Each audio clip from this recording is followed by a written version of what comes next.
about to go on stage here for BHA. Love these guys, man. I mean, it is the core of what will get done. Like this is like the fiery ember in the center of the earth. These people are going to go out and make stuff happen, and that's why I love being a part of this thing. Hello. My name is Ryan Callaghan. I learned a long time ago that the key to public speaking is self-depreciation. So I'm going to take this hat off. And at this point, you should be thinking, my God, how bald that man is. And I went home specifically to get my rain boots because they're my most comfortable boots. And I thought, man, if one of my buddies stands up in the middle of my story and says, "That's bullshit. I was there. It didn't happen that way." At least I go down wearing comfortable boots.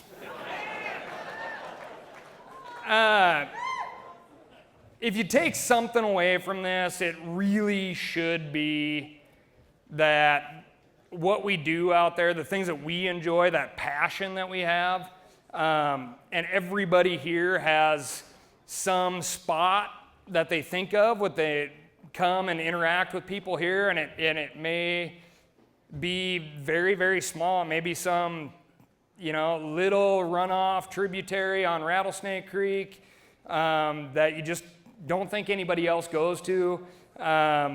Maybe a variety of things, but you need to share those places with people and get them fired up, right? You got to be fired up, and people get attracted to that passion, and it is a really cool thing, and that's exactly what we need, and that's how we make change out there. So public lands has always done that for me. That's all I've had, and truly when I've been invited onto private ground, I think it's great and I appreciate it, and I ride around and ask a bunch of questions, but the challenge isn't there. It's all on these big chunks of public ground where I don't eventually bump into a fence, right? And that's what it's about for me. So we've had an incredible lineup of speakers tonight, and unfortunately they've stolen so many good topics, like youth hunting and the first kill and poop. And that takes a lot out of my repertoire.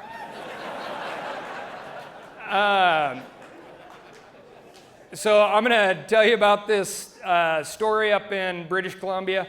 And I'm not sure if everybody's familiar with this TV show called MeatEater. If you're not, the message is amazing and it's near and dear to my heart. And this part, the pulling the trigger part, is such a teeny tiny part of your season, even if you have the most incredible season of your life, that you better appreciate all those little teeny tiny other parts that make up the real story, and that's what this is about. So to kind of cut to the end, we got charged by a bear. But that's not the story. The story is in the people, and it's exposing people who haven't had experiences to these wild places and making them appreciate it. So these are, on a backpack hunt, these TV shows can kind of be big productions. What you see is the reason that I send editors cases of beer, because I don't want to look like a jackass. It's, a couple of guys having a great time out there, but, there's a lot going on behind the scenes, and those people are incredible people, and they're super talented, and I just kind of want to tell you about this story. So this is the second time I worked with the MeatEater crew, and we just kind of had a very nonchalant conversation one time, and, "Hey, what are you going to do this fall?" I said, I'm going to guide up in British Columbia for Grizzly Bears. And, "Well, we want to do that." I said, "Okay, well, let's make it happen." And a couple of months go by, and it's like, "Oh, you serious?" I'm like, "Yeah, I'm serious. Are you guys serious?" "Yeah, let's make it happen." And so I start conversating with this person named Giannis Patelis.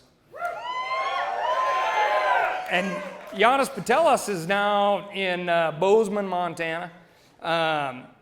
But interesting thing about Giannis, amongst many, many, is he is Latvian, and Giannis is spelled Janis.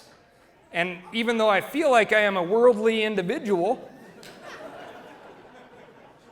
all I did was contact Giannis through email, and I was like, wow, these guys, we got a gal coming on this trip.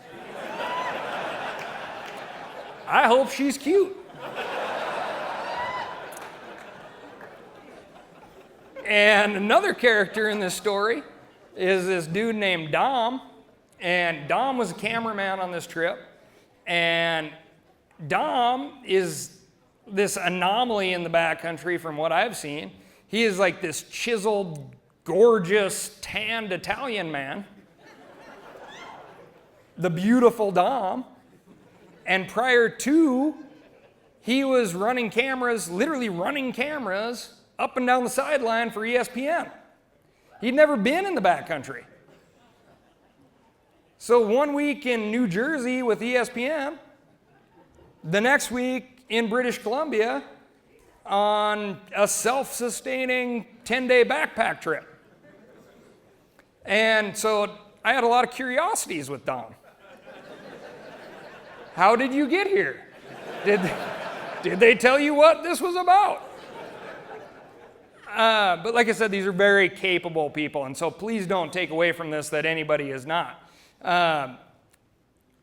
But to make this a short story, I'm going to keep it to 3 characters, because anybody who knows me knows that I tell a very long story that often does not have a point.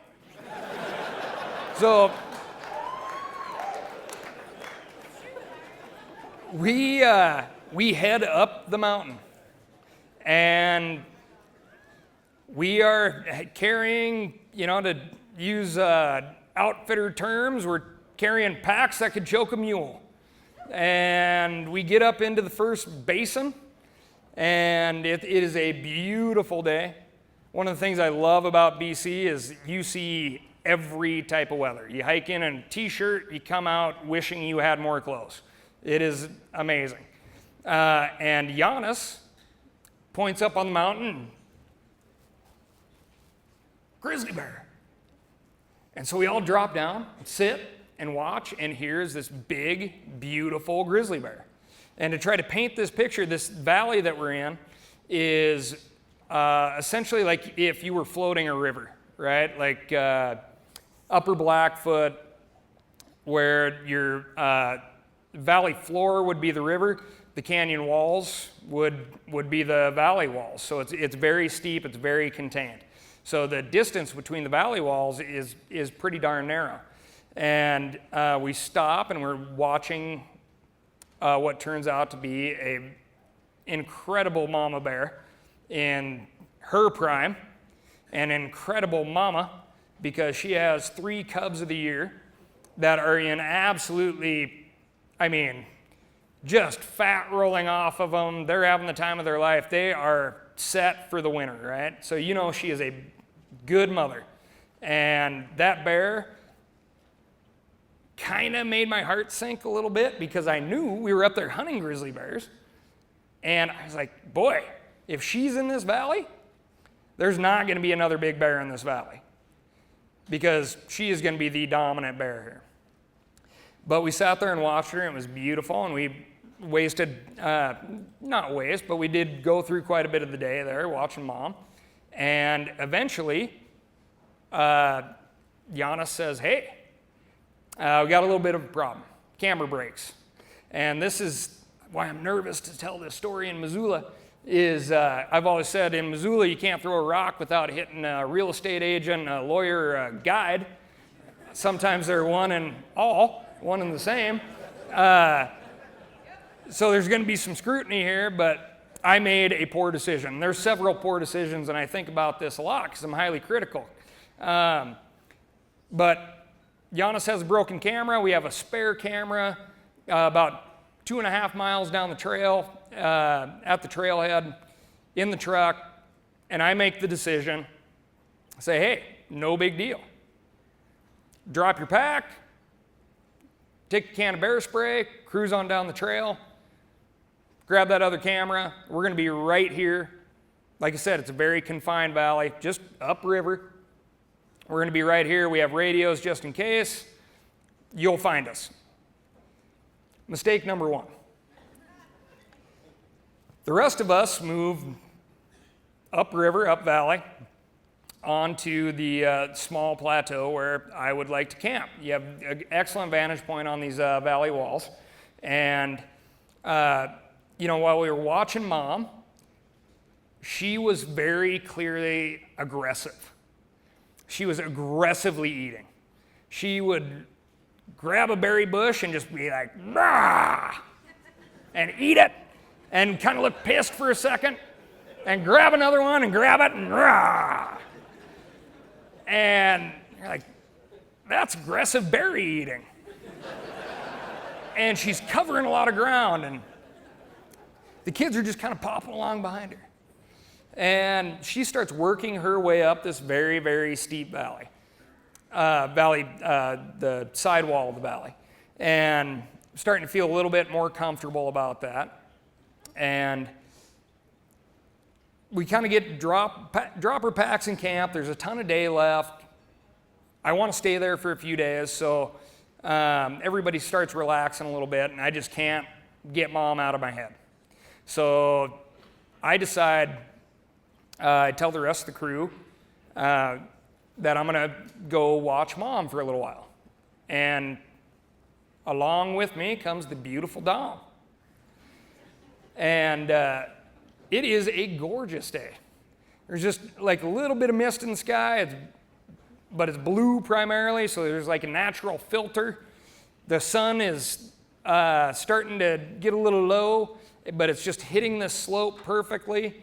And it is a gorgeous, gorgeous, beautiful BC day. And I'm watching Mom, and she's just at the top of that ridgeline. But like I say, the sun's hitting that thing, and the thermals are ripping up. And along comes a black bear, right in between me and Mom. Or the beautiful Dom and I and Mom. Probably be more pleasurable to think of Dom. And as soon as the scent of that black bear hits Mom, she drops 1,500 vertical feet in the blink of an eye. And all of a sudden, she's 150 yards away from us because she wanted to eat that black bear. All of a sudden, that's pretty close for comfort. And Dom's just, he's a camera guy. He's like, this is the best thing that's ever happened. I got beautiful light. It's a beautiful scene. Giant bear right in front of me. And here come the kids. Everybody's partying. And I'm like, we're going to get ep. And so I'm watching Mom. And I said, Mom misses the black bear. The black bear gets out of there. The kids made a lot of noise coming down the mountain. Wasn't her fault.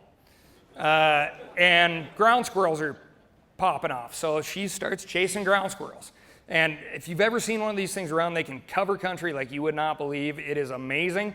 I love more than anything watching these bears. And she's chasing ground squirrels. And I know if all of a sudden a ground squirrel peeps off next to us, she's going to come chase one right to us. And I say, Dom? Beautiful Dom? Like, hey, we got to go. He says, yeah, just let me get this shot. I'm like, all right. Like, God, no, Dom, we got to go. Yeah, just give me 2 more seconds, man. Give me 30 more seconds. I got to get this shot. Like, Dom, we got to go. Okay. So he picks up, and she's, doing her thing, has no clue we're there, 150 yards away. And so we start picking our way back down the ridge because I'm like, I got to pick up the rest of the crew. It's just too close for comfort. The brush is super thick. I want to move us to the opposite side of the valley. As we're coming down the ridge, as hunters know, you want to take stock in where you are. You want to know your landmarks. It always comes in handy at some point.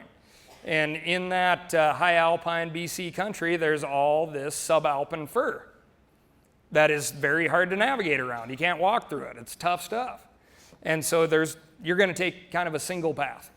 But as I'm coming down this path, I'm like, okay, there's that tree. There's that boulder. There's that huckleberry bush. And we go through those bushes, go down and meet the guys, and they're making TV. And they're kind of in their own world. Because this is a phenomenal spot, and there's 7 woodland caribou about 50 yards away all of a sudden. Which takes me back, because I'm like, well, shit, I've never seen woodland caribou, look at that. And then up on the mountain, there's another grizzly bear that just came over the top. And there's a black bear over there. And so everybody's just like, we're in TV heaven. And I got to be the bad guy, and I'm like, listen, we got to move. Are you sure? Like, yeah, we got to move. Like right now? Right now. And so everybody's kind of putting on their stuff, and we're not moving real sharp. And this is mistake number 2 for me, right? This is a wild place. The mountain range, you can't fly over because these woodland caribou are protected. They do not see foot traffic whatsoever. The only bears up there that know people associate them with logging trucks, essentially, right? If there's a vehicle, it's people. If it's a people on foot, it's just food. And, you know, these guys, like I said, very educated, very capable people in the woods. I'd put my life in their hands any day, but this spot's just a little bit different. And the type of year is a little bit different, you know? Like, these bears are hyperphagic. They're getting as many calories as they can. You can see it on their faces. They are aggressively getting food. And so everybody's kind of moving a little bit slow, and I should have been a little bit more on top of that. But as we're picking up our gear, I hear a hoof. I look up, and I'm like, all right, this is happening. And I see this brown patch move past that tree. And I see it move past that rock. I'm like, hey, we got to make some noise here. Who's got their bear spray? Well, Giannis had the bear spray because I neglected to bring mine. That's mistake number 3. Be critical now. And, you know, long story short, there's a YouTube video. Everybody's safe and sound. Bear got very close. And we're all good to go. As that bear takes off down the mountain with 3 little butts following behind her, not really even sure what's happening, I hear, hey, hey. I think, oh, Giannis. I have left him on the mountain all by himself. Probably shouldn't have done that. So we pile over the top of the hill just to see these 4 butts go into the bush. And Giannis Patelis, who is a man, by the way, has his bear spray extended, unfired, and everything's safe and sound. We decide to maintain our camp. We don't move to the other side of the valley because we don't think Mom's probably going to come back at this point. We've kind of marked our territory. Like I say, I'm kind of highly critical, and I'm thinking through this encounter, and it's kind of an interesting deal. And I'd kind of quizzed Dom earlier on, like, how much time he's had out there. And the beautiful Dom would respond like, oh, I've never been camping. Like, all right. I'm like, well, what do you think about this stuff? He's like, oh, you know, I watched a bunch of YouTube videos. And we're down just below camp on, this little trickle of stream coming out. And we're filling up our jet boils. And we're starting to boil water for the evening meal. And it's just this beautiful, dusky light. And it's very quiet. Abnormally quiet, you could say. And I say, Dom, what do you think about being out here now?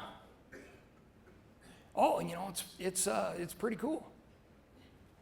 I said, Dom, you just got charged by a big frickin' grizzly bear. Well, yeah. That's supposed to happen, right? Thank you guys very much.